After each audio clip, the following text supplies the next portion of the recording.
தமிழ் வேதாகமத்தில் யெகோவாவின் நாமங்கள். ஆபிரகாம் ஈசாக்கை பலியிடுவதற்கு ஒரு பலிபீடம் கட்டி பிற்பாடு ஈசாக்குக்கு பதிலாக ஒரு ஆட்டுக்கெடாவை பலியிட்டார். அதனாலே அந்த இடத்துக்கு யெகோவா ஈரே என்று பெயரிட்டார். அதற்கு தேவன் தேவைகளை பார்த்து கொள்வார் என்று அர்த்தமாம். மோசேயின் காலத்தில் இஸ்ரவேலர் அமலேக்கியரை ஜெயித்தபோது மோசே ஒரு பலிபீடம் கட்டி யெகோவா நிசி என்று பெயரிட்டார். அதற்கு தேவன் ஜெயம் கொடுக்கிறவர் என்று அர்த்தமாம். கிதியோனின் காலத்தில் கர்த்தருடைய தூதனானவர் கிதியோனுக்கு தரிசனமானார்.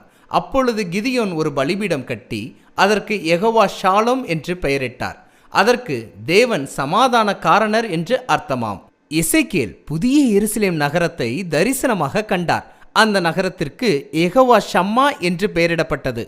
அதற்கு தேவன் இங்கே இருக்கிறார் என்று அர்த்தமாம். இவ்விதமாக நம்முடைய வாழ்க்கையிலும் யெகோவாவின் நாமங்கள் நிறைவேறட்டும்.